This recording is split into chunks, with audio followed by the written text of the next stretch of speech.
Welcome to Vermont Today. I'm your host, Terence Jeroloman, and my guests this month are Donald Horenstein, Stan Greenberg, and Keith Olson. Keith, let's start with you. Would you like to tell our viewers something about your background? Well, I'm a retired history professor. I taught 3 years at Syracuse University, and then from 1966 to 2008, I was at University of Maryland in College Park. I specialized in 20th century American history, political and international relations, and occasionally I would teach modern Scandinavian history. And Stan? I've had several lives. Earlier in my life, I was involved in the civil rights movement and later in the farm workers movement. I was in the phonograph record industry as an executive, an arranger, and record producer. In the 1980s, I became involved in the disability rights movement. I came to Vermont to take a job at the Vermont Association for the Blind.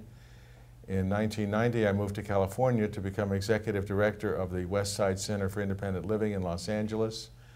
And since 1996, I've been retired in name only.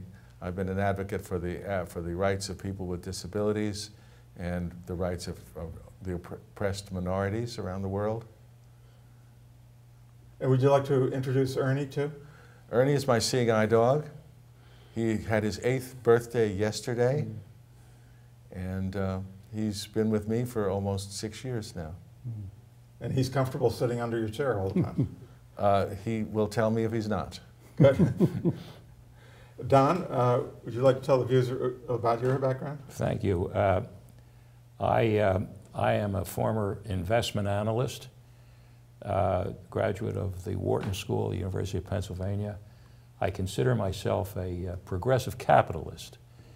In my days of employment, I used to write corporate annual reports, represent management to the investment community, and I was director of investor relations for a Fortune 100 company. Came to Vermont in 1995 with my wife, and Mary Ann and I live at Wake Robin now, and Vermont has been the best years of our lives unequivocally. We feel very fortunate to live here. I should say also, very importantly, that I'm a beneficiary of the GI Bill of Rights of World War II.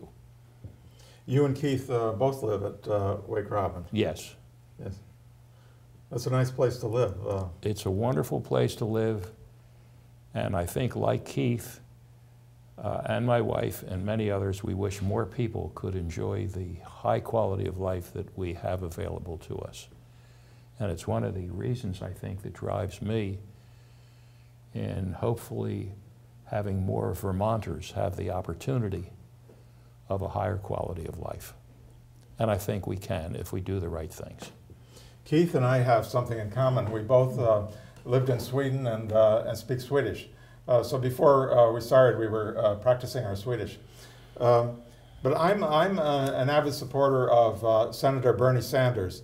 And 2 years ago, Bernie gave a speech in the Congress in Washington. And I'd like to start off by reading a little section on page 22 of Bernie's speech. The top 1% of the population earned 23.5% of all income in 2007. That's more than the bottom 50%.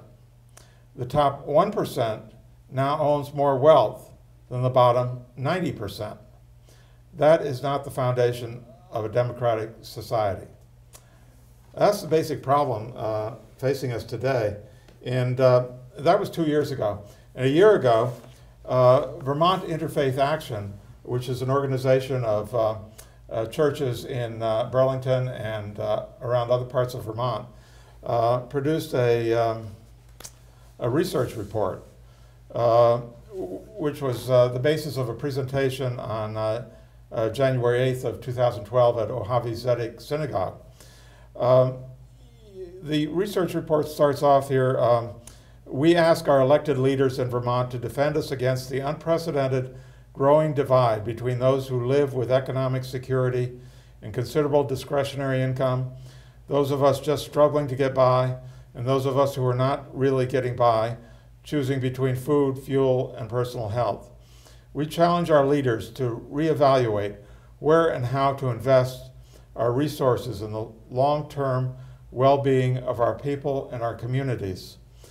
While the unholy marriage of financial wealth and political power, which reinforce each other, undermines our principles of fairness and well-being elsewhere in the country, we as Vermonters must remain committed to our values of freedom and unity. Freedom and unity has been the state motto, I guess, from the beginning, hasn't it? I gather it has, and I would just make a point that this imbalance of wealth and income is not only harmful to the quality of life of many people, it's harmful to the economy. The largest part of our economy is called consumer disposable income. Well, when you have consumer disposable income concentrated at the very top, that means corporations don't have a buying mass to buy their products and services. And I think when more people participate in the growth of our economy, everyone becomes beneficiaries. There's no redistribution of wealth. The pie gets larger. It's not a zero-sum game, and I think there's a lot of data indicating as much. I thought this diagram here that they have in the report is significant. They talk about the unholy marriage of financial wealth and political power, but especially with the recent Supreme Court case, Citizens United, the wealthy can spend unlimited amounts of money to put their chosen candidates into office. And then once into office, the candidates can pass laws and legislation which favors the further increase in the wealth of their wealthy supporters. So it's like a circle that keeps reinforcing itself. And what's so insidious, if I'm not mistaken, about that decision, the financiers do not have to disclose their identities. So you have all this money coming in from sources that the public does not know but is entitled to know in a democracy. And so there's all sorts of things that we have out there that should and could be fixed. And one of the exciting things, at least for myself and my family and many of our friends, Vermont is unique in offering that opportunity.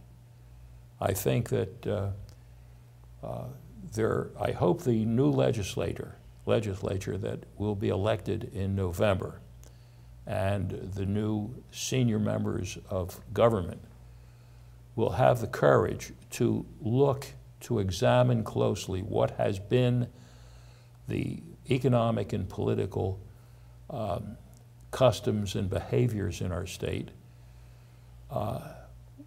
Has it worked? Has it been fair? Has it been effective?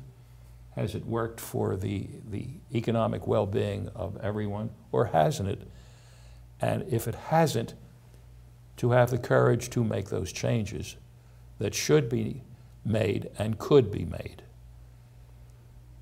I think a point about Citizens United that sometimes escapes our attention is that the Supreme Court made a significant leap in the decision, citing the notion that the spending of money is equated with free speech. Yes. And if you control the amount of money that a person can spend on an idea or a candidate, you're controlling that person's or that corporation's free speech. And that was the basis on which the law was passed. Not allowing that money to be spent is not allowing a person to speak. Well, I wonder what would happen to somebody if they were given a loudspeaker where they could talk and be heard for 10 miles around. And would there be a law that says that they can do that even though it drowns out everything around them? That's right. That would drown out everybody else. And also there are other limitations on free speech. You can't holler fire in a crowded theater. And that decision by the Supreme Court was based on the idea that the corporation is a person. Yeah. And I don't believe corporations are people. And if we create a new type of person, a corporation, that's almost like bringing someone in from Mars, a superhuman. These corporations have an enormous amount of money, and they infinite lifetimes, and they're going to take over everything. Were there any corporations on the Mayflower? Were there any corporations on the Santa Maria? Were there any corporations that settled in Massachusetts and Virginia and Pennsylvania many years ago? All of a sudden, corporations have become so important in the eyes of some of the political leaders of our country. I'm waiting for them who support corporations or individuals to say they should now have the vote as well. I find it quite insane that corporations are individuals. Wouldn't they have to show their ID? Probably. Will we give a corporation just one vote, or will we give them a lot of votes for each of their... Depending how many stockholders they have? Yeah, maybe. But 100 years ago, like you were talking about the Mayflower, the idea of a corporation was quite different. It had to specifically state what it stood for, and it was only for a limited period of time. So a corporation that was intended to make sweaters, that's what they had to do. They didn't interfere in the political realm, and they couldn't last forever. They had to close up shop after they made their sweaters. So that has all changed now. There was one thing, if I may, that you read initially that, from just speaking from my point of view, but I think it's shared by many other people of goodwill, just two things. One is the poem by John Donne, who lived from 1572 to 1631. No man is an island entire of himself. Every man is a piece of the continent, a part of the main. If a clod be washed away by the sea, Europe is the less, as well as if a promontory were. Any man's death diminishes me, because I am involved in mankind, and therefore never send to know for whom the bell tolls. It tolls for thee. And if I may, I'd like to read, again, to set the stage.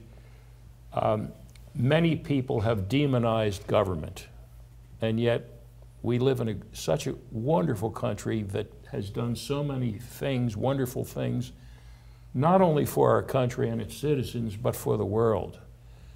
And its demonization has hurt the America that I know, that I was raised in, that gave me so much. And I'd like to read something, a prayer by Pico Iyer.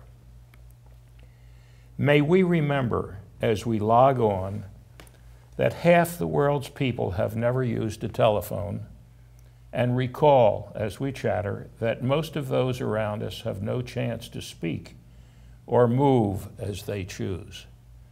May we recall that more than 1 billion beings live without food, and that as many children live amidst poverty and war. May we have the strength to question our own gods and the grace to respect others. May we, on a globe that is shrinking and expanding, honor our differences while finding a language in which to speak of them together. May we recall that the responsibility of the fortunate is to answer the prayers of others, and the privilege of the blessed is to make cause for general gratitude. May we sing hymns for the opportunities we often ignore, and say hallelujahs to the moments that are everyday gifts. May we speak to the best of our neighbors and attend to the worst in ourselves. May we have the courage to leaven compassion with discernment and the sense to make knowledge dance with innocence. May we, above all, in the clamor of the moment, find a space to recollect what we treasure, and a silence in which to recall the fact that progress, fundamentally, takes us backward toward the essential and the deep And may we continue, amidst the acceleration and opportunities of the moment, to see what exists beyond all moments, and to rejoice in the wise souls in our midst, whose challenges and injunctions and reminders answer our petitions and our needs, while leaving us with questions it is our duty, our pleasure, to take home. And I wish that more of us, and certainly our elected representatives and political leaders, have the grace to be mindful of these words, and all of us to look kindly on our neighbors, irrespective of our differences of all matter. And all of us, I think, will be lifted, that the quality of life of all of us will benefit from this type of approach. Don, at the VIA action that we referenced earlier in January, you were assigned to develop a blueprint to turn around and heal the debilitating social and economic condition plaguing far too many Vermonters today. I have your presentation here. I thought it was interesting. You say here, we must challenge adherents of supply-side economics who falsely claim that reduced corporate taxation rates lead to increased government revenues. The falsity of this claim is apparent from the disastrous record of lower taxes and appalling financial deficits developed by the Bush presidency from 2000 to 2008. And number two, that lower taxes induce job formation. In fact, job formation occurs when demand for business products and or services grow, producing taxable profits, not when taxes are reduced. These two things, the idea of the job formation and increasing government revenue, they've sort of been sold to us by the Republicans, but they're not really true, are they? They're not only not true, but they're destructive because of their falsity.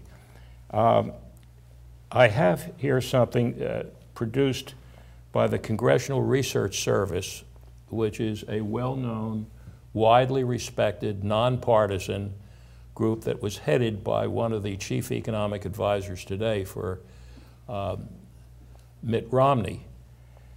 And it was released September 14th, 2012, Taxes and the Economy, an economic analysis of the top tax rates since 1945. And I'll just read a part of the summary.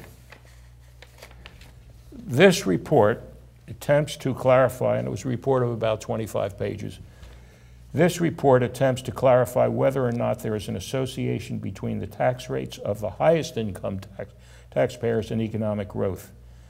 Data is analyzed to illustrate the association between the tax rates of the highest income taxpayers and measures of economic growth.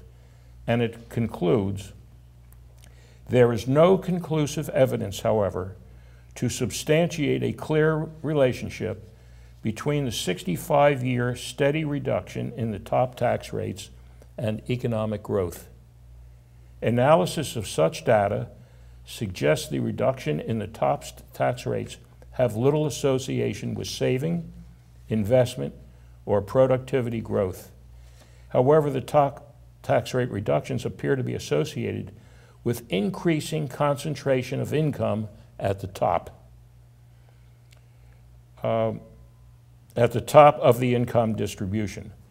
The share of income accruing to the top 0.1% of U.S. families increased from 4.2% in 1945 to 12.3% by 2007, before falling to 9.2% due to the 2007-2009 recession.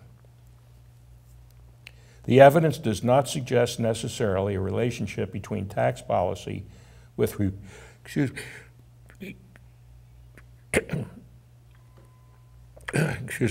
between the top tax rates and the size of the economic pie, but there may be a relationship to how the economic pie is sliced. That's one thing. The other thing, anyone who's run a business, and I've been an investment analyst, I was with Lehman Brothers a number of years ago. And in writing corporate annual reports, I know the economic and financial dynamics of a profit organization. The way organizations make money is that the demand for their products and services are such that the public consumers buy them, having nothing to do with tax rates. When the demand is such of growth, they then hire more people to meet this demand. They then make profits. And it's on the profits they make before taxes are paid that taxes are levied, not the other way around. I'm a beneficiary of the GI Bill of Rights from World War II. It paid for 75%, 3 3/4 years at the Wharton School at Penn, the citadel of capitalism. At that time, federal debt as a percentage of GDP, gross domestic product, was 125%. The top income tax increment was 93%. Today, federal debt outstanding is approximately 80 to 85%, a lot less than 120, but the tax rate has been reduced to 35%. And yet we've developed huge deficits because of the tax years of the Bush years from 2000 to 2008. And so that's what is hovering over our economy. We still can make those efforts, invest in people. The track record is very, very clear. And to the extent that we're hurting everyone, including the people at the top. And in that paper that I wrote, I made 2 recommendations. One, that top tax rates for the wealthiest be increased to generate more income to meet the necessary services that are so desperately needed by many, many Vermonters. And services that would allow people who are bright, who have great capacities to share with their expertise with our populace and the economy, they could be put to work. Raise those tax rates. And the other thing, in addition, is to sell $300 to $500 million of general obligation bonds to invest in infrastructure and hospitals and schools and things of that nature. It's quite interesting that a group of foreign investors have come in the Northeast Kingdom that was announced to invest in the Jay Peak ski rental. Foreign investors. They were attracted to our country to invest, and it will put thousands and thousands of people to work in upscale jobs. We have those people now. Carpenters, plumbers, engineers, teachers, folks of all nature who have the capacity to be put to work right now in high-paying and constructive jobs. This is what would eventuate. So those people who are in government saying that all sorts of things would happen if you raise taxes on the wealthy, it would drive them out of the state. The facts dispute that. In fact, it is not true. It's a tired buzzword that's been used for years to satisfy, I think, the people in the financial services industry. It's hurting our state. It's not true, and we should reverse this course. The biggest gainers would be people at the top because business would thrive in this environment. I think we should emphasize for our viewers that you have a business degree from the Wharton School and extensive experience. BS degree in economics. Okay. And my 2 majors were corporate finance and political science. And Wharton is one of the best known leading business schools. And I have an MB, a Master of Business Administration degree from UVM. And we're telling everyone that when the tax rate was 93% in 1945, for 20 years we had a period of outstanding growth and prosperity in America. And now, when the tax rate is, what? 30, I think the 35%. is 35% now. And of course, on capital gains, it's 15%. And so, and of course, the government has been demonized. We are beneficiaries of so many wonderful things that the government has done and continues to do. And we suffer, all of us, to the extent when our political lawmakers deny the government the opportunity, even today, in something I can't understand. President Obama sought to invest in fiscal investment policies, to invest in infrastructure and many things that would have put tens of thousands of people to work. They were denied that opportunity because of the Republican House. And of course, the Senate, requiring 60 votes, 60%, filibusters thrive in that environment. So we have a government that has been non-operative for many years, to the disadvantage, again, of all of us, not only people of the middle class who have suffered most from this imbalance, but wealthy people as well, to say nothing of people in the lower scale. And all of us have been denied this.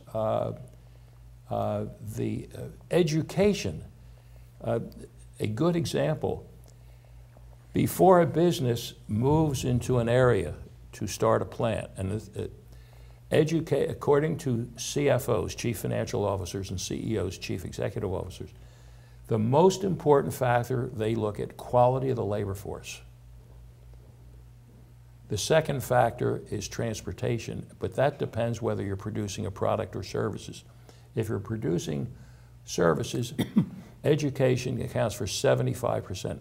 State and local taxes were the least important of 10 variables. Least important. And it's the reason that Toyota moved their major operation to Ontario about 5 years ago, because of Canada's national health system and the quality of their schools and their workers. It's all out there. It's plain common sense. And there has been such a distortion of facts over so many years that just have hurt us. They're not true, and they're highly destructive. And I think to some extent, the same forces are operative in Vermont. And I hope we have the courage and the common sense to look at facts, not opinions, and not bald-faced lies, which oftentimes have been utilized in our political dialogue. I've often heard that comment, high taxes drive young people to leave the state and others to move elsewhere because of the high taxes. But no one who makes that claim has ever given any statistics. It's not very systematic. A lot of people I know say, I love Vermont. I was born here, I raised here, I don't want to leave. But I've never seen any statistics on how the high taxes drive people away. Well, there are statistics of the reverse. There are statistics of the reverse. I saw them in your paper here. According to the Internal Revenue Service, of people leaving having certain earnings subject to tax, more people enter Vermont than leave, even though some people, and we know some, who go to Florida for the wonderful sunshine and warmth, but happen to stay a little longer, 6 months and 1 day, to reestablish their residence there, where they have no income tax, and then conveniently come back to Vermont and live tax-free here. Income tax-free, which is unfair, and it hurts our state. We're losing about, I'm told by people who know the numbers, $1 million a year. $1 million net in taxes over the years, and over the years this accumulates. I found it here in your paper.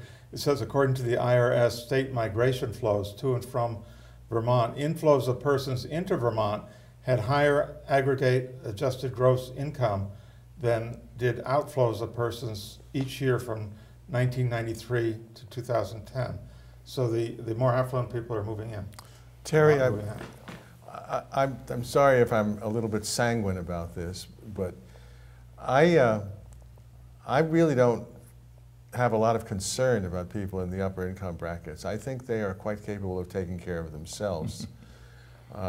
It's the people who make little or no money that I'm concerned about. The people who absolutely cannot survive without government services. The people with severe disabilities, people who are hungry, people who wake up in the morning on a winter morning and can't get out of bed because their house is so cold. Those are the people that I care about. Somebody making $500,000 a year doesn't need my help.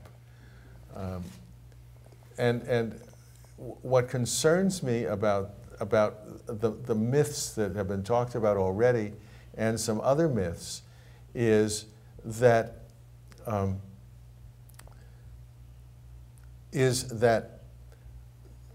the cost of services is going up. Why is it going up? Because services cost more money. We are keeping more people alive. We are giving people better health. And we are doing that by research, by improved medicine, and by all kinds of things that make people healthier and make them live longer. That costs money. So in order to pay for those things, you either have to raise what you take from people who can afford to give it, or you have to cut the services. If you cut the services, then the people who need them will be without them, and then their lives will be either reduced or eliminated. It is a simple reality that you cannot continue to benefit people to a great extent without it costing money to do that.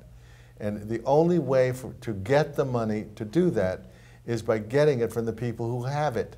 It is almost like the Willie Sutton line. Why do you go to banks to rob them? Because that's where the money is. I have a daughter who is severely disabled and who is out in the community because of Medicaid. Well, if Medicaid were cut, her lifestyle would be cut. Now, maybe that's okay with people making $500,000 a year, but it's not okay with me. And there are blind people who get talking books that they can read because they're read to them. If that money is cut, the service in the government of the Library of Congress, a service that was begun in 1935, which provided reading material to blind people then. If that service is cut, then fewer blind people will be able to read. Now, is that what people in the upper income brackets want? Would they like to look at somebody with a limited income who gets their books only from the Library of Congress under a federal mandate? Would they like to say to them, we're sorry, but we have to cut our taxes and you will have fewer books to read?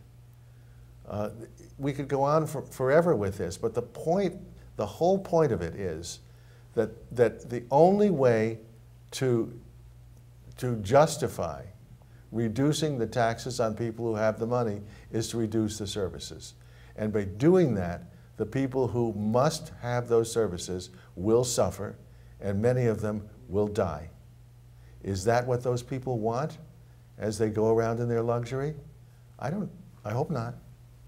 Well, I've run twice now as candidate for the Vermont State Senate to represent Chittenden County on the Progressive Party line to try to address these issues that you've just raised, Stan. And in my campaign, I've suggested increasing the tax rate for the wealthy Vermonters and launching a bond issue, as Don has suggested here. With the bonds, we could build apartment houses. A big problem in Vermont is housing. Many people have no housing. And why can't the state launch a bond issue and use the money to build houses and own them, the apartments, so that everybody can have housing? And healthcare is another important issue. And one of the reasons that healthcare is so expensive in America is the high cost of medical education.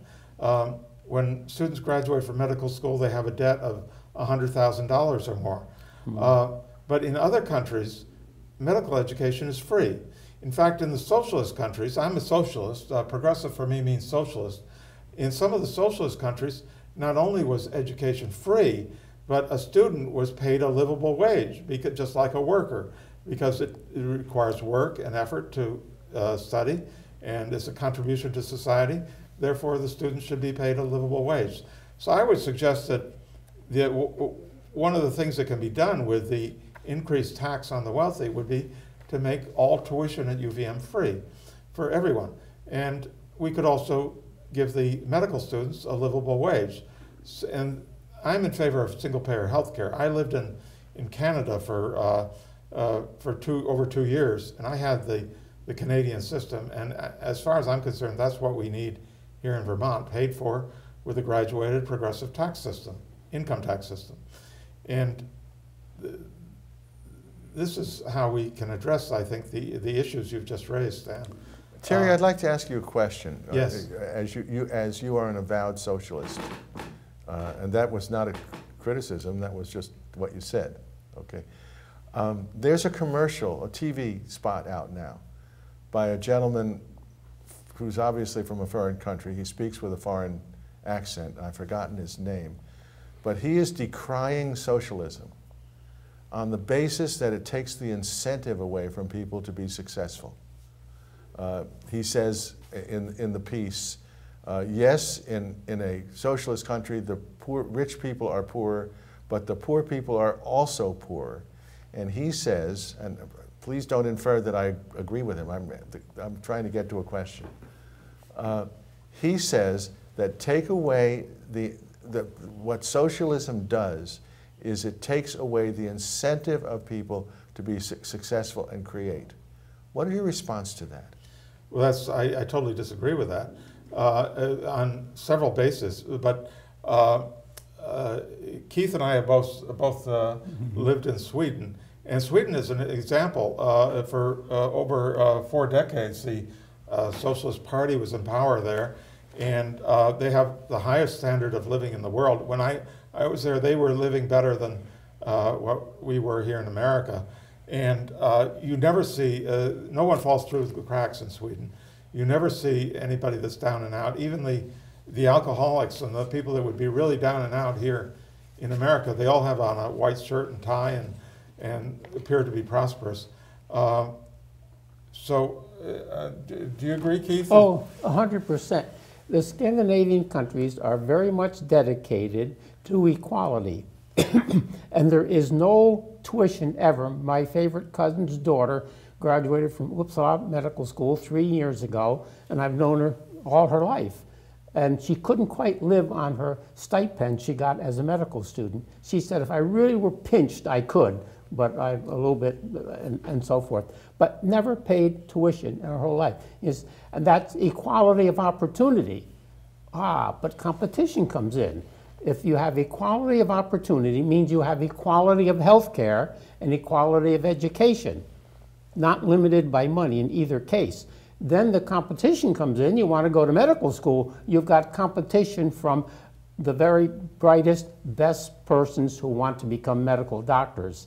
And if you haven't worked hard in school, you don't make that. So the competition is built in. And what society benefits from, not just doctors, but engineers, accountants, everything else. The corporations have a well-trained workforce to hire.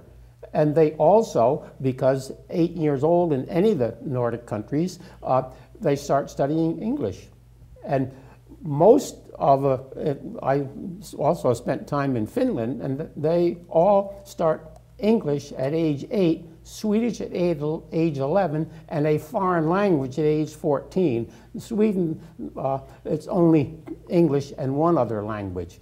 But their corporations, despite having a welfare state where everyone has equality of health care and equality of education, despite that, they compete on the world market because their corporations have almost no domestic market. Nokia, the Finnish giant, they sell slightly over 1% of everything they manufacture and services, a little over 1% in Finland. They've got to compete the world over. And with high taxes, they compete the world over for efficiency. And corporations, they have lower corporate taxes than we do, because the corporations in the Scandinavian countries are not tied up with health insurance, they're not tied up with pensions. That comes from the national government. And it works, and they're absolutely right. The Scandinavian countries live better than we do in the United States. They live longer, they live better. They have the highest percentage of second homes of all countries in the world. And I wish Americans at least would consider options. Canada is a good option on health care, so are the Scandinavian countries, but we don't want to even discuss it. We do, but... Following up what yes. you and Stan said, most of the information, I've been working at this for 15 years and have collected articles. Probably 80% of the articles that I collected are from the Wall Street Journal and the New York Times. I subscribe to the Wall Street Journal. New England Journal of Medicine, Brandeis, other publications and sources account for the other 20. Of the 80%, probably 60% comes from the Wall Street Journal and 40% from the New York Times. And just following what you just said, in an article in the New York Times Thursday, October 14th, 2004, Nordic countries come out near the top in 2 business surveys. And more recently, last week in the Wall Street Journal, October 23rd, Northern European investors steer clear of the needy South. That is, the Norway, Sweden, Finland have loaded with cash and assets and make that comparison. And so clearly you can have both constructively. And following up, Stan, what you said, not only is it right and decent to supply these services, many blind people and people with other disabilities can be highly productive people in our society and in our economy. They might be disabled, but if their disabilities are appropriately tended to, they can be just like the rest of us without so-called disabilities. And I would think that we're missing out. There's a good part of the population that we're missing out in not having their constructive contribution to society and our economy. And Keith, I want to emphasize one point. You mentioned the stipend of the medical students in Sweden. So that's over and above the free tuition, right? Oh, yes. No tuition and a stipend. So effectively, they're being given a salary for being a student. Being a student, yes. And that's similar to other socialist countries do that too. And I don't see why we couldn't have that here too. We've been brainwashed to think that someone should suffer to go to school and take on a great debt and have to work part-time as a soda fountain in order to be able to study, and that's just wrong. Not only that, Terry, there's a commercial with the voice of the Republican candidate for president. I understand that this will be shown after he loses. But the commercial shows him talking about going to college, and he's telling kids to take risks, borrow money from their parents. Yes. The cynicism of a statement, of a thought process that results in that kind of language is amazing. What that effectively means is that if you're born with a silver spoon in your mouth, and your parents have a lot of money, then you get to be a doctor, you get to be a professional. Otherwise, you can have a menial job. And this is not good for, it's not fair to the people that they don't ask to be born with a silver spoon or no spoon in their mouth. And it's also bad for society because the doctors that we end up depending upon to save our lives, they're there because they happen to be born rich, not because they've been passed an examination and proven themselves to be the most intelligent. Terry, I was just going to add, at Wake Robin, People came there for a variety of reasons, but many of us came to Vermont because of the higher quality of life. We did not look at the tax structure, and I would say maybe based up until about 5 years ago, because older people from World War II who have been beneficiaries of the GI Bill of Rights have died. I would say maybe 95% of the people who live at Wake Robin are beneficiaries of the GI Bill of Rights that sent them to medical school, law school, very successful entrepreneurs, that our great country afforded them that opportunity. And I'm just looking here, another article from the New York Times Magazine of May 3rd, 2009. How I Learned to Love the European Welfare State, Going Dutch, by Russell Shorto. And in it, income the author earns, the income that this author earns in the Netherlands, taxed at the rate of 52%. But the services and the quality of life that he gets from living in the Netherlands is a magnificent boon to him, that government can and should be a wonderful source. In our country, for example, and these things aren't mentioned, entitlements have been abused according to its opponents. We've got to cut back on entitlements, Social Security. We've got to cut back on Medicare and Medicaid. Well, the fact of the matter is the government does a lot of very positive things for corporations. NIH, National Institutes of Health. The basic research supplied by NIH then was picked up by pharmaceutical companies who then used that basic research to apply it for profits. And pharmaceutical companies have made billions and billions and billions. And more recently, it was pointed out, contrasting the excesses of entitlements, they pale in their smallness as compared with corporate welfare, and points out perhaps the biggest boon that government offers business is the benefit of copyright and patent protection. Patent protection is worth hundreds of billions of dollars a year to the drug industry alone. And it goes on pointing out farmers, despite food prices at record levels, still get almost $5 billion annually in direct payments, along with billions more in crop insurance. And it just goes on from over and over so many different instances. This is one, oil companies, a windfall of billions of dollars. Something similar happened to the telecom industry. And in the mining industry, this is interesting.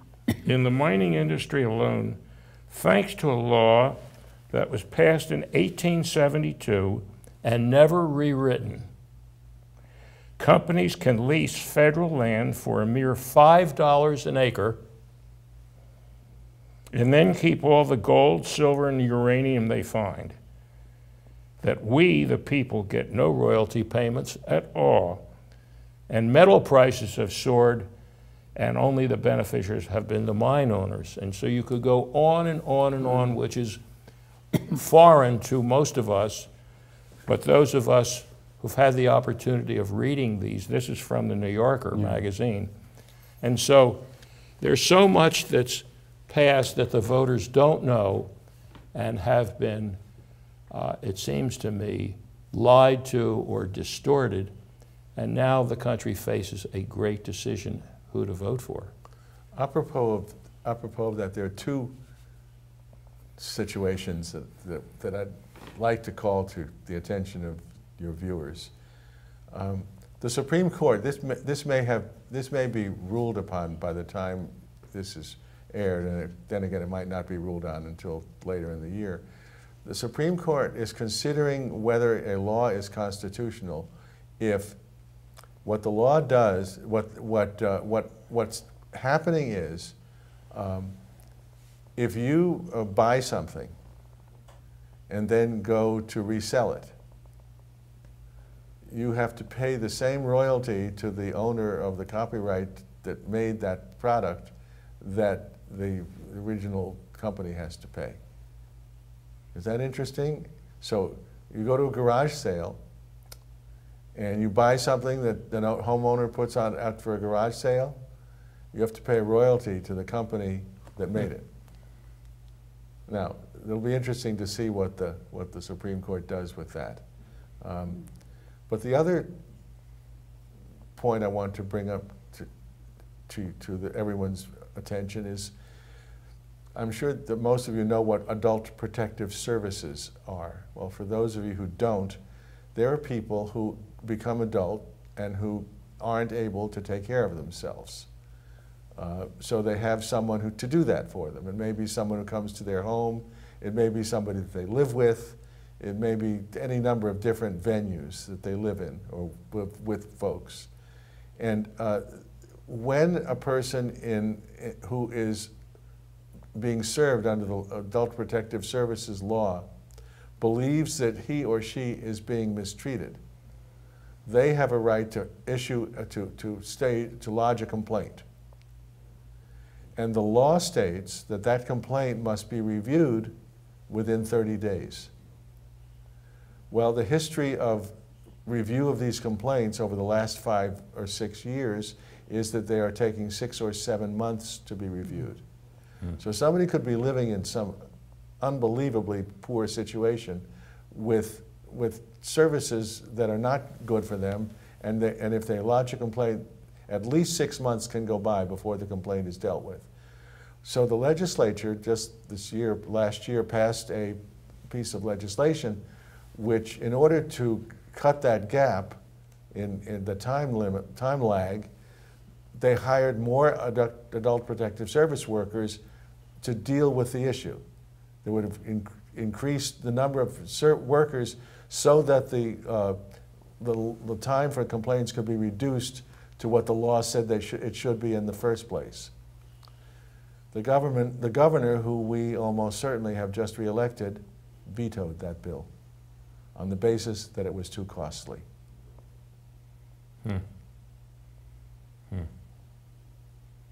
That goes back to what I read in the beginning with Bernie's statement. 1% of the population has 90% of the wealth, and 90% of the population has 1% of the wealth. But we expect the 90% to pay for everything if we don't have a very graduated income tax system. So of course we can't afford anything, and everything's too expensive. If 90% of the population, which only has 1% of the wealth, has to pay for everything, while 1% of the population hoards 90% of the wealth. So what I had Peter Shumlin here on for an interview last year, and he doesn't seem to be willing to raise taxes on the wealthy. That's the only way to do it, and that's what we need to do. Don and Keith are both residents at Wake Robin, and Wake Robin is a wealthy, is known to be residence for the wealthiest people among us.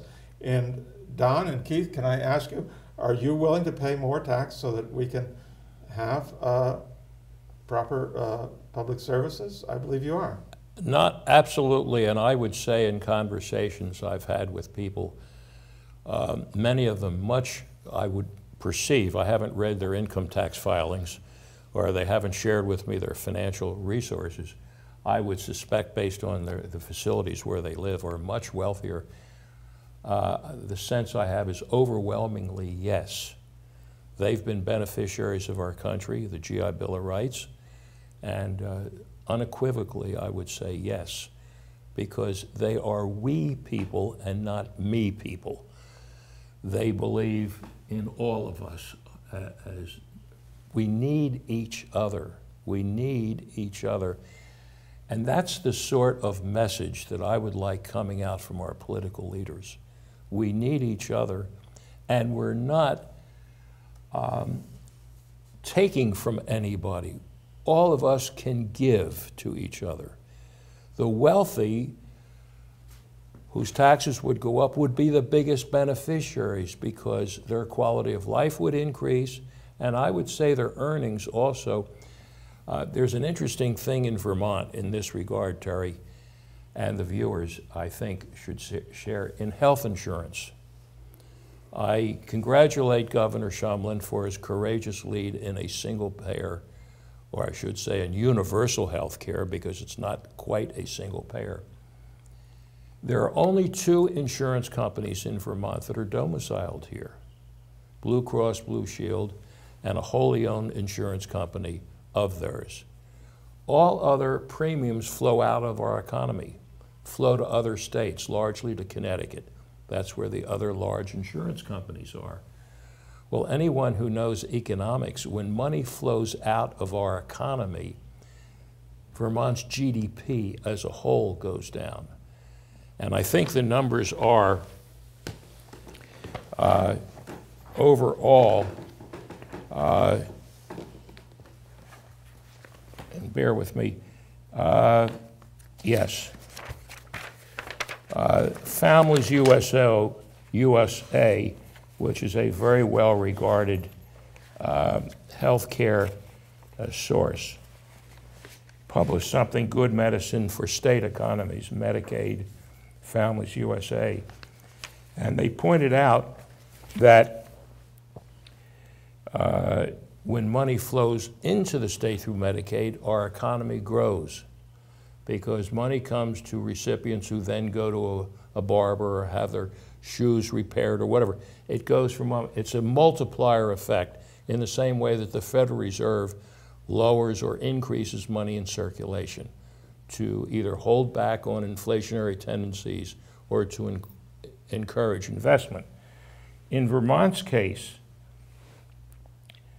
from 1994, outflows of these premiums acted as a depressant to Vermont's gross domestic product, including the loss of jobs over these years. From 1994, and I have the calculations right back here that I was able to get from the State of Vermont Department of Financial Regulation. And each of the years, premiums out, incomes in, or monies to policyholders who've had reason to collect back. But from 1994 to 2007, outflows, premiums, net outflows, premiums less than losses, amounted to $377,336. That in turn reduced Vermont's GDP $852 million and a loss of 9,000 jobs. And so this is something that no one examines. No one examines at all. And so the state has lost from that as well. Now it's interesting, Blue Cross and Blue Shield, an alleged nonprofit, I say alleged, pay their management very well. Very well indeed, but they won't disclose it. And the company stopped reporting after 2004 consolidated financial returns. And I literally spoke to one of their high people last week. No, we will not give you that information. The consolidated returns. But if you look at the notes to the financial statements of 2004, you will see they have very nice pensions. Very nice pensions that have accumulated. And in some cases, the current president, they made a special accounting rule that even added to that. But they won't disclose any of these numbers. And yet, premiums have gone up for policyholders throughout. And I might say, if you call Blue Cross Blue Shield on their telephone number, because they understaff the people who are answering the phones, you might have to wait up to 20 minutes for someone to get on the line. It wouldn't take too much money from the CEO to hire 4 or 5 people to attend to the needs of their policyholders. This, again, is something that people don't know about. This is one of many instances where the financial services industry defines so much. And I might add one other very important thing in this regard. In the Vermont House and Senate, you will hear, oh, we can't afford, Stan made reference, we can't afford that, the budget doesn't allow it. Our tax receipts are X and we can't go above that. And they will then supply needs to needy people based upon the resources tax budgetary. Well, they have it exactly backwards. Any business that used this procedure would go bankrupt in a year. What our state agencies should be doing, and the House and Senate, and I attended a meeting of the appropriation budget committees of the House and Senate, they should define what are the needs of people first. Mm-hmm. How much money is it going to cost to adequately and appropriately meet the needs of a variety of people and organizations that could add to our growth, and then come up with a dollar figure and then say, now we have to meet this number, we will then raise the necessary funds and either tax increases or not. They have it exactly backwards, that the entire budgetary system that they have now is dysfunctional. It makes no sense. And I'll add one thing there. I attempted to, and I spoke to a number of representatives. Could you give me what are the most important services that the state gives right now in dollars and cents, and why? They weren't able to give me that number. In order to overcome this, the state should produce an annual report, like corporations do to its shareholders. Why should I, as a taxpayer, pay taxes in our state when I don't know the purposes of those taxes, how those funds will be spent? As a taxpayer, I'm owed that. All you in the audience are taxpayers and residents and business owners deserve that. Well, so do the legislators deserve it, to know what they're financing and why. Have an annual report, say, written by the ombudsman. I believe Vermont has an ombudsman. Two ombudsmen, yeah, working in collaboration with the governor, and put out an annual report and have the numbers go back 10 years and give explanations why these funds were necessary, how they were spent. And in this regard, who heads each of these agencies? Were they put there because of political cronyism, or put there because people paid for the re-election of so-and-so? Or are they competent, well-regarded, experienced executives who've had wonderful reputations to run these agencies? Taxpayers and residents of our state deserve no less. And I would say that the governor would be well served, everyone would be well served, and our economy would grow in a way that from low to middle to upper, we'd all be beneficiaries in that arrangement. Don, you mentioned the pharmaceutical industry and those other examples where the government invested in research, which then the pharmaceutical industry benefited from. But they didn't say they couldn't afford the research or those investments which benefited the big money holders. Oh, no. And I think that's a perfect example of, in the Vermont Interfaith Action research report here, this vicious circle where the wealth donates to the politician, mm-hmm, and then the politician finds money for the rich people, and it's just a vicious circle. But there's no money for the needed services for the poor and the disabled. Well, it's interesting also, if you talk to politicians, they might say, well, gee, we can't rush into this. Let us have a study group. Let us have some. We've been sitting with this type of reality for years and years and years. It's another way of politely saying no. And we're hurting our state. Ask who's running for governor or lieutenant governor. I know one person who's running for lieutenant governor, Cassandra Geekus, is for these positive things. She's a very bright, courageous young woman who has considerable experience in government consulting over the years, very high reputation for doing good things. And her positions on a broad variety of subjects are highly constructive. And I urge everyone looking, and I might say, I don't want to pit people of haves against have-nots or have-nots against haves. We all hurt. As I say, I consider myself a progressive capitalist. Some people say, well, that's an oxymoron.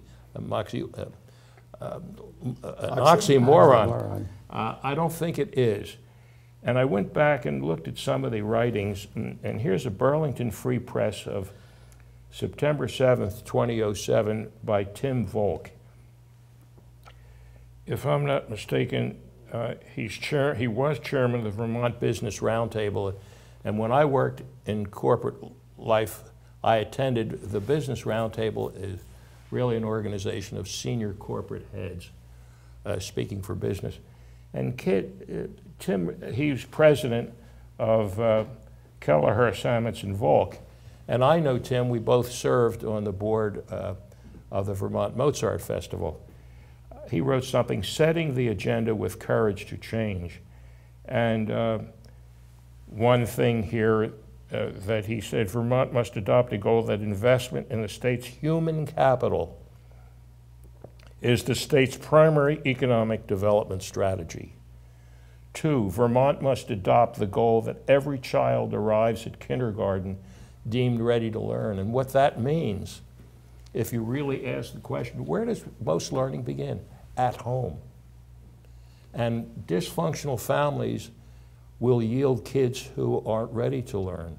We must make sure that we have solid, not only education opportunities, preschool, health care, adequate, affordable housing. Housing is urgent.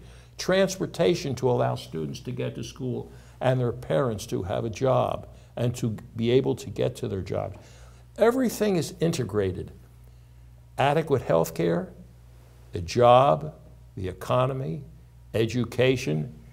So 2, what must arrive at? 3, Vermont must adopt the goal that by 8th grade, every student will have a career or wellness plan, and that by the 11th grade, every student will have had a meaningful career work experience. 4, Vermont must adopt the goal that by the 12th grade, all Vermont students will have been enrolled in a high-quality academic and applied learning experience. And again, working with their parents and a healthy environment. 5, Vermont must adopt a policy that removes barriers in dual enrollment programs and provides equal access, funding, and opportunity to all of Vermont's high school students, irrespective, he didn't add and I'm adding, any disabilities.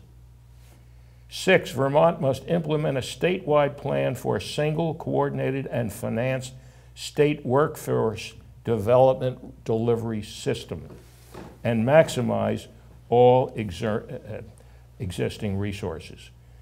And he concludes, a well-educated citizenry promotes the growth of existing businesses, creates a climate that encourages business startups, and brings new business to Vermont. Good jobs from these businesses will allow our children to remain in the state, and young people are flowing out of our state currently, to remain in the state and generate income to Vermont in order to fund social needs. And these changes will require real moral and political courage by the state's executive and legislative branches. And this is a gentleman who was at the head, and maybe still is, of the Business Roundtable. I'd love to have representatives from the Business Chamber of Commerce and Roundtable on your program, Terry, and have an exchange with us for the benefit of all, not to have some sort of yelling match.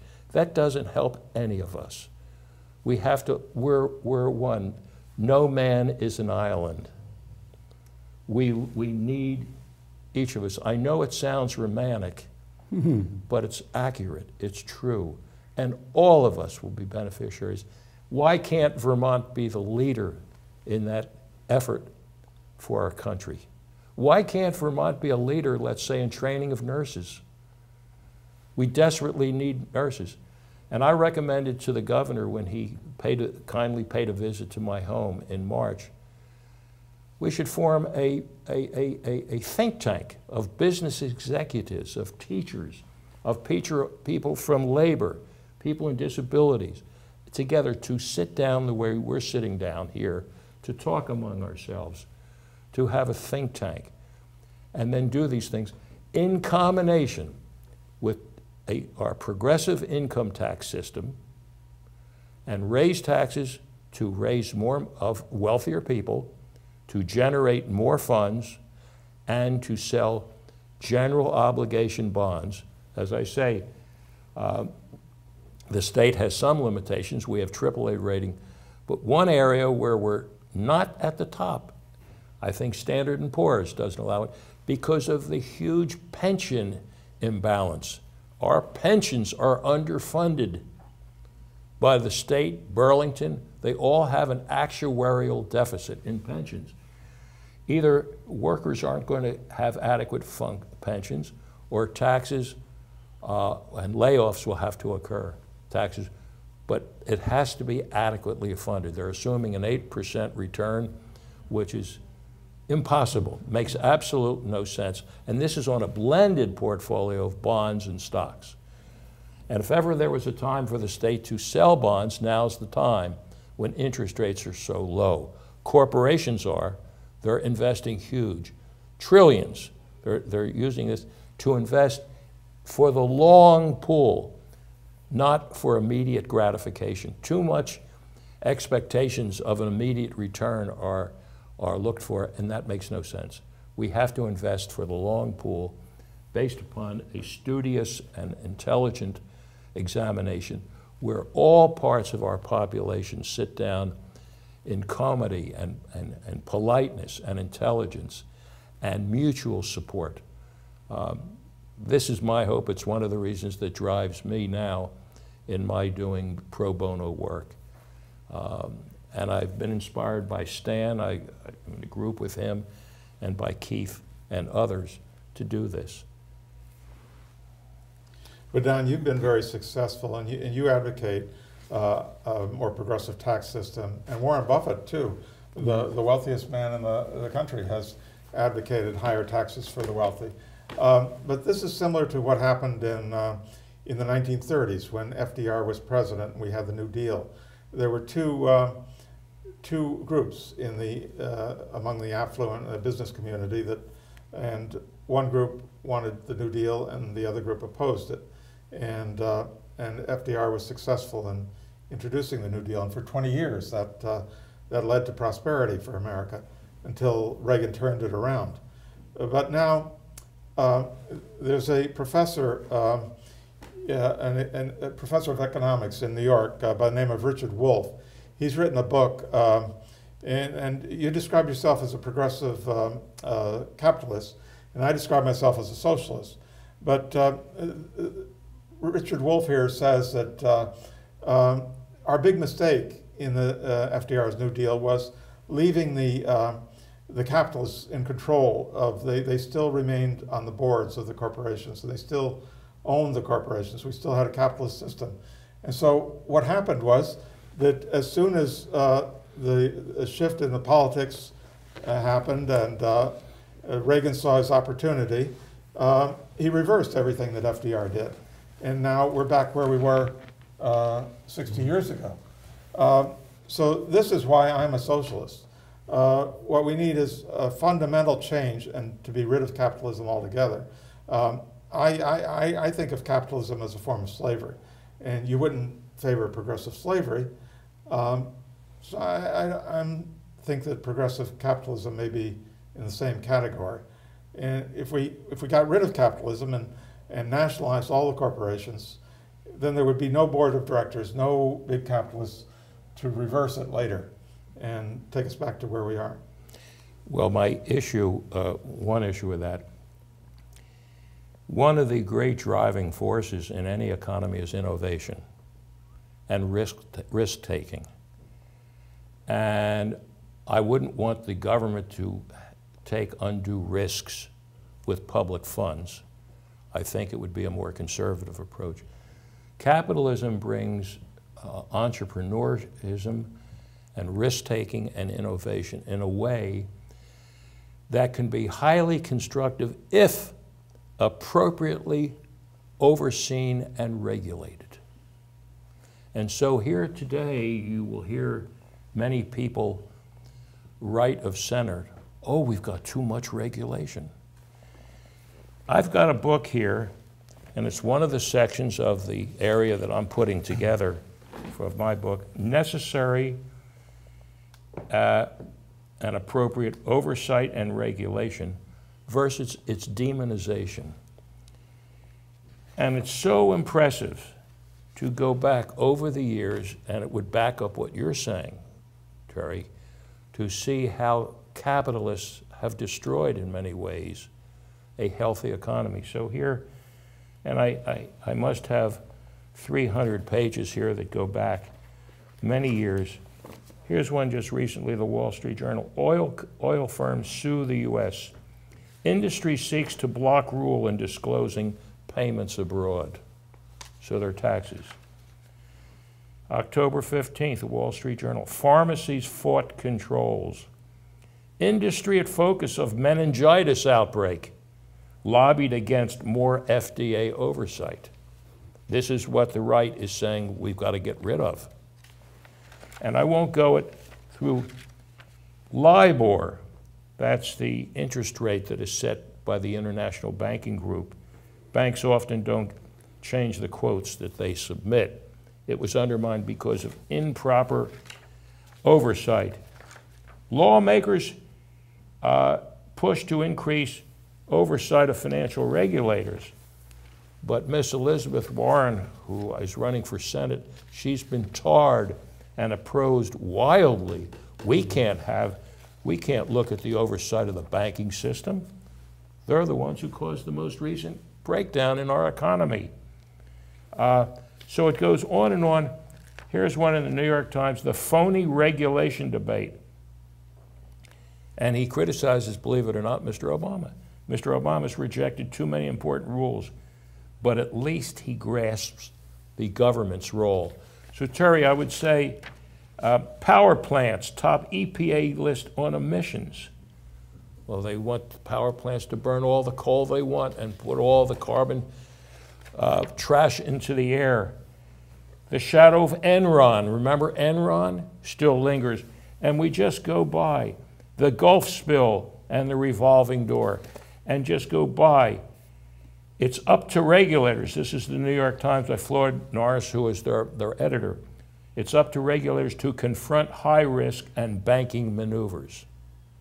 So I agree with you that the excesses of capitalism should be brought under control. Yes, but there's many benefits of capitalism that I think accrue to all of us.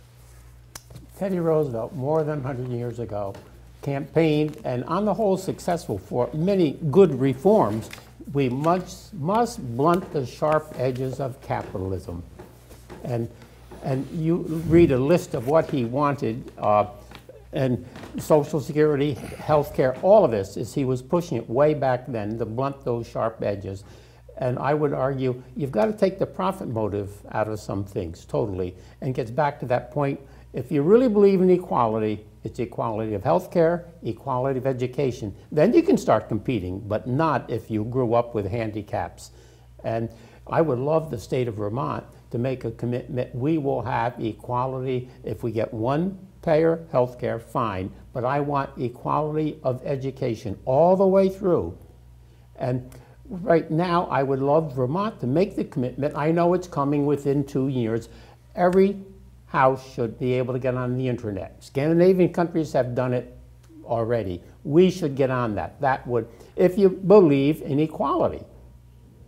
And yes, the whole welfare state in the Scandinavian country is based on the premise, I'll argue with anyone, that everyone in our lives, everyone needs help at some point. You may think not, but when your mother was pregnant with you, your mother needed health care. She needed, might need instructions on diet, on exercise, and all of this, and child care all the way through. And you had no control at that point. You may have an accident in life. You can't predict automobile accident or other kind, and then you might need help the rest of your life. We all need it at some point, and therefore society has that obligation. Take the profit motive out of education and healthcare, and persons needing help along the way. We all need it at some times. No man is an island, and you benefit as corporations do, as I mentioned earlier, in the Scandinavian countries. They get bilingual workers, well-educated. We have a long way to go on some of those things. I don't want a profit made on an appendectomy that I might, No, I don't either. might have to have. You know, I was just thinking, you know, there's this idea that people have that there's this group of people up in a room somewhere, and they see something developing. They see a new concept, a new kind of way of doing things, a new way of raising money, a new way of somebody doing better in their career. And these people up in this room say, oh my goodness, here's another place for regulation. We're going to put a regulation on them. The regulations don't come theoretically. They come to correct abuses. Absolutely. Nobody needs a regulation if they don't abuse. And the reason why there are regulations is because there are abuses. Go back to Teddy Roosevelt, Pure Food, Drug, and Meat Inspection, 1905, 1906, to correct abuses. Another example, FDR in 1933 became president. 90% of American farms did not have electricity in Vermont. Think about that. And then he tried to get private utility companies to extend their services. They wouldn't do it. So in 1935, he got Congress to pass the Rural Electrification Act, and farmers got power. But that again came from existing need to protect, in some cases, to regulate meat inspection and that type of thing. No, regulations come to correct an abuse. My father-in-law, may he rest in peace, was employed by the Food and Drug Administration for I guess 40 years. And he would talk about the businesses that limit FDA's ability to regulate. And the result of the limitation of FDA to regulate are abuses and problems.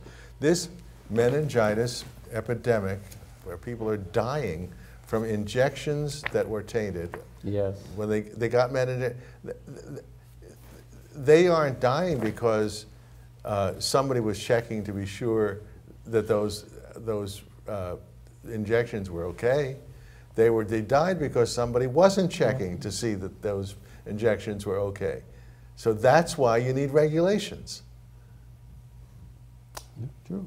And I'm just looking, Stan, and Keith and Terry, here's an article in the New York Times, April 25th, 2007. OSHA leaves worker safety largely in the hands of industry. Oh yeah, that'll solve everything. Won't that solve it? And there's articles back here that go way back of childhood, of exploitation, of U.S. rarely seeks charges for deaths in the workplace. Data here. New York Times, December 22nd, 2003, or the whole thing, the bogus tort reform cases. Oh, can't sue doctors at torts, all sorts of things. If you just go through all these articles, it really makes you sick. And you're right, Terry, about the excesses of capitalism. They certainly have been. Here's another one. Wall Street Journal, a consumer's guide to the latest credit card trap. How people are charged interest on all sorts of things, and it just stays with them. Just go right, here's one, still at risk, a special report on financial reform we need, but aren't getting. Written by excellent people, one of whom is Elizabeth Warren, who is running for Democratic senator in the state of Massachusetts. And I hear recently she's moved ahead. Yes, I've heard that also. And something that I hope that, let's say Mr. Obama, if he does win, he's going to need a strong House of Representatives, and he's going to need a strong Senate. And one other consideration for all our viewers to consider: the next president is likely to appoint 2 more members to the Supreme Court. 2 more. At least 2 more members. What does that mean to law enforcement? What does that mean to Roe versus Wade? What does that mean to so many things that have been on in the court dockets and laws for years and years that could be overturned overnight?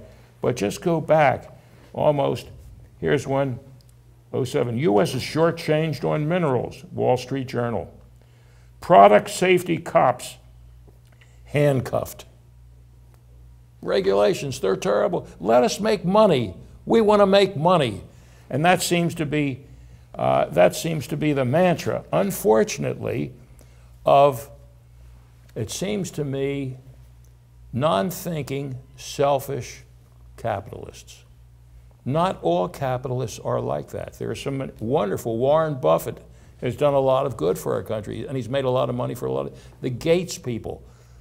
You go and ask all these CEOs, and I've met the father of Mr. Gates of Microsoft. The government was largely, importantly responsible for the success of our country. Go back, the airline industry was financed because of postage to have our postal system. Railroads, lands, just go back, government assistance. What was the return on building of the Golden Gate Bridge that connected northern and southern California? Or what was the connection of building the George Washington Bridge that linked New Jersey and New York? What was the financial return? I saw a study, and you mentioned General Eisenhower, the legacy of the National Highway Program, that during the 50s and 60s, annual return on the highway, 35%, because it opened up the highways to trucking all over the place to move goods and move goods throughout the country. Big benefit to corporations. So we should have the drive, the honesty, the decency to look at facts, not opinions, and not bald-faced lies, which seem to be so characteristic. And I urge Governor Shumlin and his associates to take the position, yes, we'll look at anything, we'll invite our imagined adversaries, let's sit down as polite folks, but let's sit down and discuss things honestly and constructively among all folks, including my socialist friends, including my friend Stanley, who is sensitive, understandably, to the needs of people with disabilities. We all have something to contribute. We should be inspired, and that's one of the major messages that I'd like to convey today to our listening audience. We should be inspired. All of us, we need each other. We need each other. Keith, you were a professor of history, right? Yes. So how do you see this from a historical perspective? In 1917, the Russians had a similar situation. There was a depression, and they revolted, and they put an end to capitalism. And then in 1929, we had a crash in the stock market here, and Roosevelt gave us a New Deal. And now we're back to another crisis. And what's going to happen? Is Richard Wolff here right that we're just going to cycle from one depression to another? That's what seemingly is in the cards. I don't understand. Social Security, for example, 1935, one of the most successful programs in the history of the United States. And it's been under attack by Republicans to do away with it, to privatize it. which is why attack something that's been so successful and financed from the contributions of workers and employers. They were opposed to it in 1935. Oh, too. they opposed it very strongly. And Roosevelt wanted to include health insurance and said, no, it's not ready, we can't do it, it won't go. And so, but he wanted it, but he realized the limitations. But no, we're undoing all of those things. And income tax, we've gone over that percentage-wise. No, we're reverting back to, let me give another example. My wife and I met at the state campus in Albany, New York in the 1950s, mid and late 50s. My fees and tuition per year were $60 a year. And now they're $12,000, $13,000 a year. That's incredible. And that's what we're doing, becoming a two-tier society. Just coming back to Social Security and its financial strength. If the earnings cap for FICA taxes were at $106,000 or was removed, actuaries tell me Social Security would be financially strengthened for at least 75 years. Yeah. People who earn above 106, none of those earnings are taxed. Yeah. Well, talking about competence, I mean, conservatives, understandably, we like to balance the budget. We want to make things financially strong. What could be more advisable and useful than to remove the capital in Social Security? And just coming Or just back, raise it another 100,000. or raise it another 100,000. You don't hear this in conversation. And so, coming back, had they privatized Social Security, which Mr. Bush attempted to do in 2007, Yeah. gee, where would the retirees be today after the market sell-off? Get They'd back, be devastated. the Bolshevik Revolution in 1917, and then in the 1930s, and I would make a distinction between totalitarian socialism and democratic socialism. Now, in this, Russia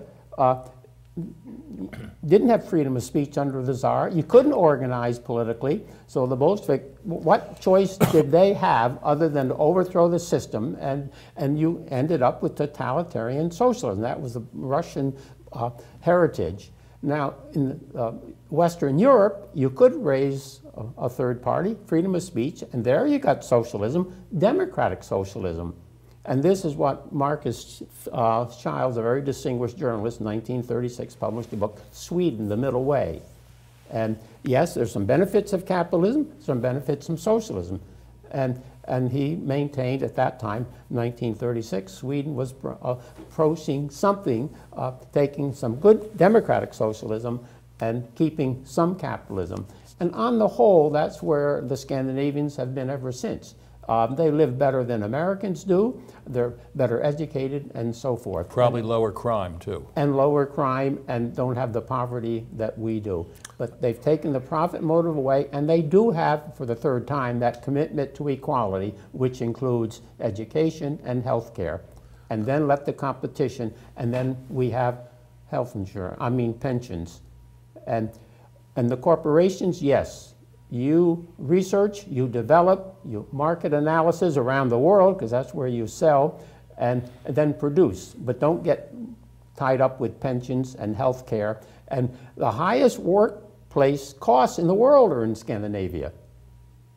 And the corporations are able to incorporate all of that and compete nationally.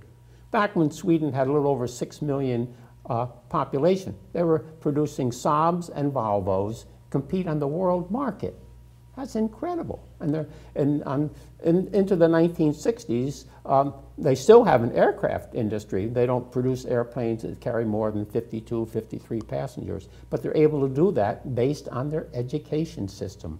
You know, I'm reminded of the I guess it's a joke, I'm not sure it's funny, about the two people who are on a U.S. steel assembly line. It could be an automobile assembly line. One is from a Latin American country and one is from the United States. And the worker from the United States is complaining about taxes and the government and every conceivable thing. And the worker from the Latin American company says, "Senor," he said, "in my country, if we are that upset about things, we have a revolution and overthrow the government. Why don't you do that? And the American says, look, if you don't like the way we do things here, you can go back where you came from. Yeah. We Americans are very good at complaining. A lot of us aren't willing to do what it takes. Please, listeners, I am not advocating the overthrow of the government here. But I do think we have to have a voice. And I do think we have to talk about the situations that exist and what needs to be done to change them. And if you come away from this broadcast with nothing else, I hope we empower you to get angry at what's going on and what you can do to change it. In this regard, Stan, I wholeheartedly agree with what you said. Unfortunately, our political voting system is dominated by money. Mm-hmm. And we have the best Congress, as many people say, that money can buy. And according to Fritz Hollings, a former senator from South Carolina who retired, up to 75% of the time of congressmen and senators is spent seeking money to refinance their re-election, 75%.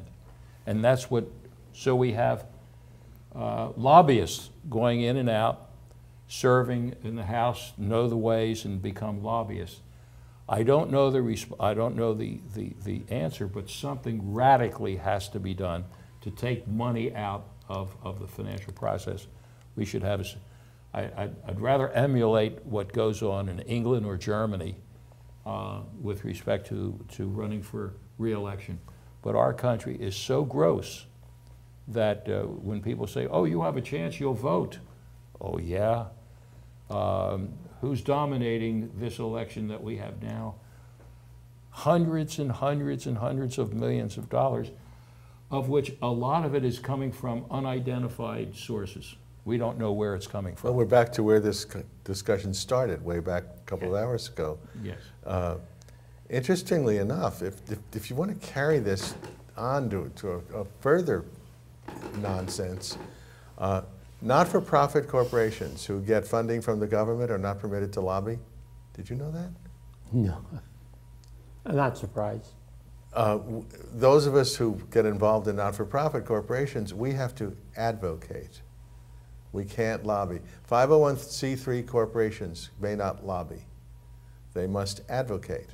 So we can't hire somebody to influence legislators. We are not allowed to do that. Apparently, the government is more afraid of us than they are afraid of hundreds of billions of dollars of industries. Or the financial supporters of that government. Yeah. But where we are today, and looking back through history over a millennium, you've got to be disappointed on where we're headed, and how do you change it? I don't know, but you should be pessimistic. And it's not just me. Jacques Bazoun, big obituary, 104 years old, one of the most distinguished Columbia intellect and so forth. And he was very pessimistic about the decline of the United States, and others have been. I don't know how you turn around the path we're on now. It needs to be turned, but I don't know how we turn it. And that's discouraging. Another historical example is the French Revolution of 1789. Yes. The distribution of wealth had become, at that point, similar to where the 1% had all the money. Yes. And they call us radicals because we would like to tax the rich a little bit more. But in France at that time, they had another solution. The rich didn't need the money because they separated their heads from... That's right. And so the money was available. Now, we're not that radical, and but I hope we don't get to that point. But how do you change is the real problem. Just coming back to this general discussion, in Vermont, talking about a healthy government where the voters respect government. Vermont, unfortunately, according to the Center for Public Integrity, a very well-regarded organization, Vermont is one of only 3 states that doesn't require its elected officials to disclose their sources of income. Well, this makes for conflicts of interest. I don't want a druggist to be head of a pharmaceutical committee, if there is any such thing, to be running that show. obviously there's a conflict of interest. And I raised this issue with a senator at the time, Shumlin, about 10 years ago, brought it to his attention. I'm for the present system. He wants to keep the present system in force. So it seems to me that there's a lot of people who choose not to vote in this environment. Why should I vote? My vote is really useless. It doesn't mean anything. Many people, low-income people, why should I vote? My interests are not being served. This isn't healthy for anyone. No. And certainly I would suggest that it's got to be a cause of increased crime, of people, of the have-nots, desperate to be part of the process, are not having a fair shake. So it seems to me everyone would be beneficiaries. We would all gain by having a fair society that's appropriately financed. Taxes define the quality of life now. And I can't prove this, but of many financial transactions, you'll see hotels bought and sold back and forth. Well, I suspect what they do, you'll buy a hotel, you'll accelerate the depreciation for tax purposes, drive down the value of the corporation, not taxed on your earnings because you're accelerating taxable deductions, and then what happens, they resell it and they taxed only 15%. The ordinary income is not taxed, where they make a lot of money in capital gains. That sort of thing drives many, many business transactions. And it's not healthy. No. It's not healthy. Even Warren Buffett himself said that his tax rate should not be lower than his secretary's. Exactly. Yeah. Even he said that. And his corporate... And he was laughed at for saying it. Their annual reports, Stan, Berkshire Hathaway are a model. Mm-hmm. They even admit to their problems and their mistakes. And because of this, because of Warren Buffett's reputation, the price-earnings ratio on the stock sells very high because people trust. That's something that has eroded in our country, trust and respect, which is, and you have to earn that. You can't buy that. The Bush tax cut, a Republican president and a Republican Congress passed tax cut due to expire in January 2009. Obama campaigned in 2008 that he would not extend those. He became president, he extended them. He did it and we're again still, pardon? He did it again in 2011. Yes, and we're still, what much of the campaign is to restore the tax structure that George Bush and the Republican Congress planned to expire in January 2009. But, high taxes, high taxes. We're just back to what it was when the budget was in surplus, when Bush became president, and huge tax cuts, and the economy went steadily down. Deficit spending through 8 years. Well, isn't it true that George W. Bush was the first president under whose administration there were tax cuts and a war at the same time? Well, two wars, yes. And then passed Plan B for Medicare to include drugs. But you may not, the government could, no competition, there's just contracts for the medical industry. We could get drugs much cheaper from Canada. Oh no, you can't do that. You have to buy American, and there's no negotiation on any kind of competition on Medicare drugs. They come, it's all frozen into the existing system, and no negotiations. We get them much cheaper from Canada. The terrible donut. Yes. In drugs. Yes. And why not import drugs from Canada? But no, can't do that anyway. High taxes. That would hurt profits for the drug companies. Yes. How dare you make such a suggestion? Yeah. Stan brought up the issue of the wars. Since the Second World War, we've had war after war after war. The First World War was a war to end all wars. Yes, and then after the Second World War, we had the Korean War and the Vietnam War and the First War in Iraq and the Second War in Iraq. And Afghanistan. And Afghanistan, and this is after that war in Vietnam where McNamara wrote the book. Yes. McNamara was Secretary of State oh, the war was a big mistake. Secretary of Defense. Secretary of Defense. Yeah. And he wrote the books admitting that the war was a big mistake. But then we went to do it all over again in Iraq. And after the first Gulf War in Iraq, we know that the story about the incubators, which led to the vote in favor of the war, was a lie. Yes. But what do? We go and repeat the war again. 10 years later for the second war in Iraq.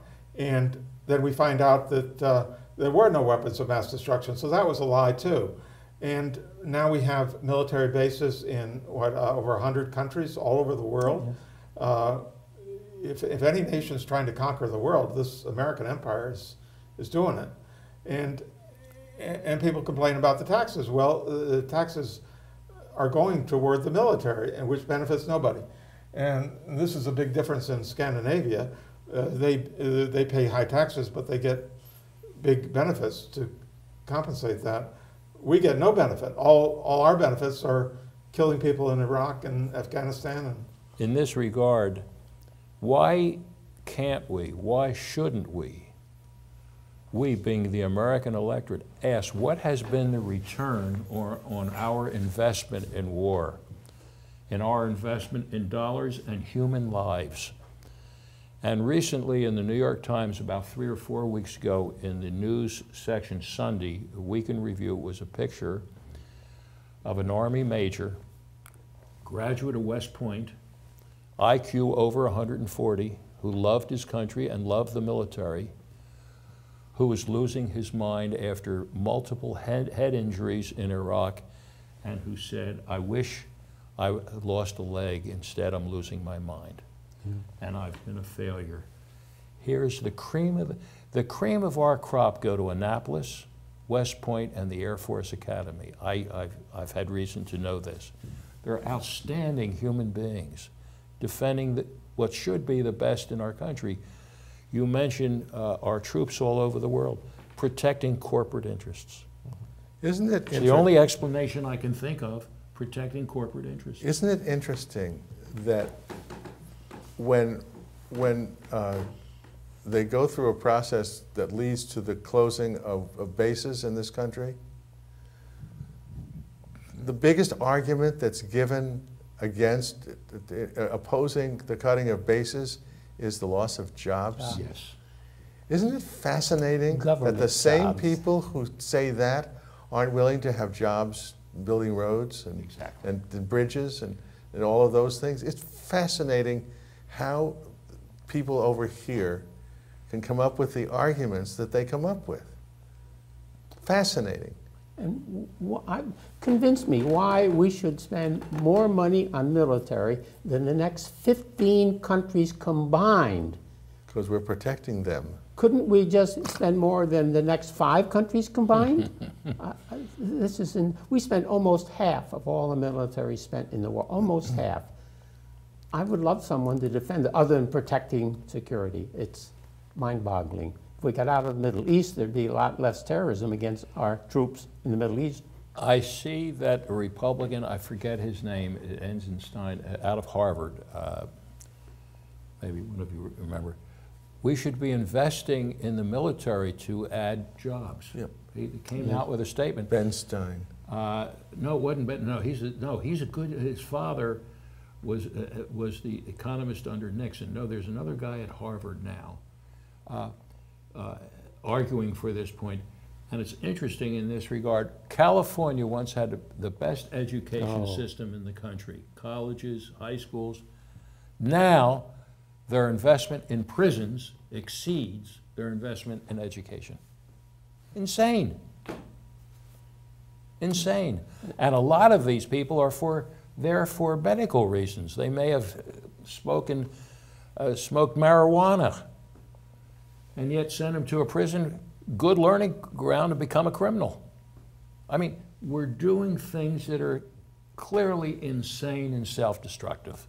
And I would argue many of the things that we do in Vermont are in that mode, that we've got to change, that taxpayers deserve more, residents deserve more. Let's know what's really, really happening and make sure that what is happening makes sense is democratic, is fair, is constructive. The prison population now in America, we have more people in prison per capita than any other country in the world. And that includes the Soviet Union. That book, The Gulag Archipelago, that Solzhenitsyn wrote, there were fewer people per capita in prisons in the Soviet Union than we have here in America now. I studied law in the Soviet Union during the 1980s, and we had two law professors with us, and one was from a university in Louisiana, and he told us that the conditions in the Soviet prisons were actually better than the conditions in the Louisiana prisons. And we recently had a report from people held in those hikers that were held in Iran for a long time, prison. And it turns out that the prison conditions in Iran are better than they are here in America too. I think people should think about that. Absolutely. You see some photographs that is just mind-boggling. A huge room with bunk beds for prisoners and crowded. One of the, we can think of many things, and again we say, I'm very lucky to be in our country. My grandfather, both of my grandparents emigrated to our country in the 1880s from Russia, and they both became very successful entrepreneurs. And I'm a beneficiary of so much. But we do so much that is clearly self-destructive. Something just escaped my mind. I'm 84 now, so forgive me. And my memory, it just escaped me. So please, I'll pass for the moment. You talk about the advantages of America from the past, but let's think about Germany. When Bismarck was in charge in Germany, they made a lot of advances. They introduced a social welfare system, and it was a pretty good place to live comparison to other areas of Europe. And then along came Hitler, and the Germans that were there, the best of the German culture, they were in the military schools, and they felt duty-bound. And the idea that there were concentration camps where people were being killed, that could have been a conspiracy theory. I mean, that wasn't proven until after the end of the war. Now, maybe, I wonder if we couldn't compare where we are today in America with the development that from Bismarck's period, where Germany was a good country, progressive country, to Hitler's time when they were doing awful things. We're not quite there, and we're not very far down the road, but there are signs. Civil liberties, due process. You don't lock people up indefinitely without having trial, and we're doing that. And torturing. We now have exported our prisoners elsewhere to be tortured other parts of the world. And to John McCain's credit, he said we should not torture. He was against torture. It's not about them, it's about us. And so Obama at least has cut back on torturing and imprisoning people with no trial by jury, no right to defend yourself. Those are things you can go back and see the seeds of that in Germany after Hitler took power in 1933. And I don't like where that's going at all. And then we have military spending. This is what's good for the economy, military spending, and that's not good. So you can see seeds that could easily develop further. And that's frightening and what makes me somewhat pessimistic. Hitler's election in the 1930s, too, was similar to George Bush's. He just squeaked in, and then suddenly, after he got into office, there was the Reichstag fire. And that was an excuse for removing civil liberties, just like the Patriot Act after the attack on the Trade Center. And I mentioned the the death camps as a possible conspiracy theory before they were proven after the war. But how about the conspiracy theories here? We're not allowed to, I mean, we're ridiculed if we, these conspiracy theories, they're all nonsense, like the idea that maybe Osama bin Laden didn't do the Trade Center and didn't attack the Trade Center. And maybe Oswald didn't kill Kennedy. I wonder, you know, someday maybe those conspiracy theories will be looked on differently. Supposedly 90% of Americans don't believe in Oswald being the lone killer of Kennedy. Really? Yes, it's that high now. And they overwhelmingly accepted the Warren Commission report, and now it's something like 90% don't believe it.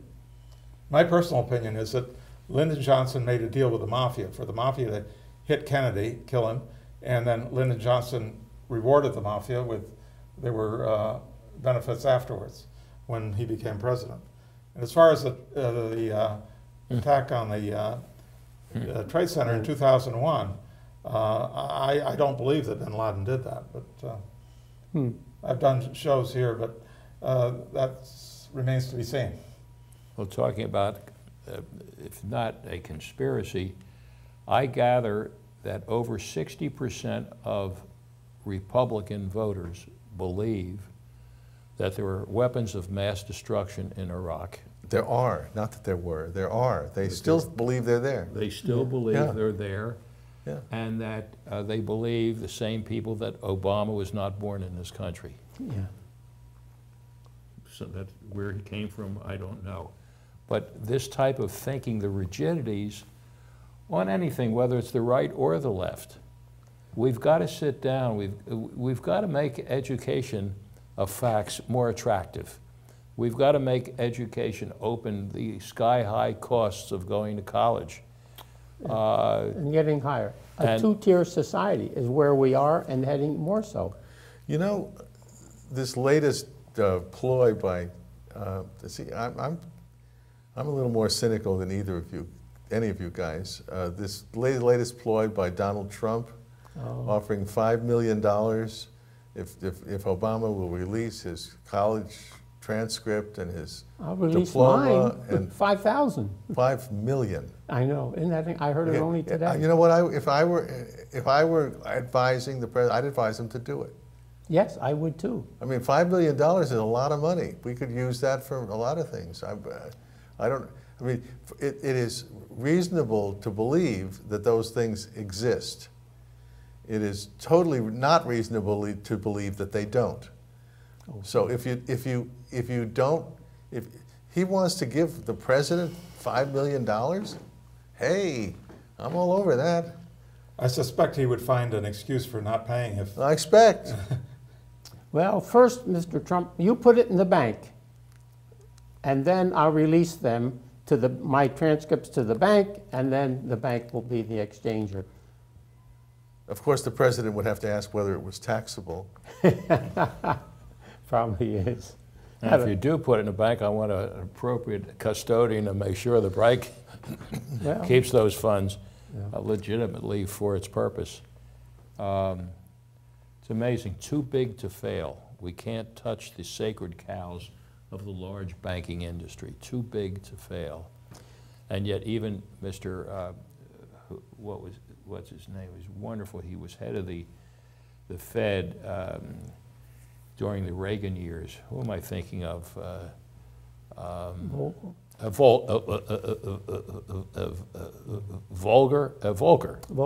Paul Volcker, yeah. Magnificent, honest. He's running all sorts of flack. They want to defeat all the Volcker suggestions. Yes. Again, we're back to oversight. We're back to regulations.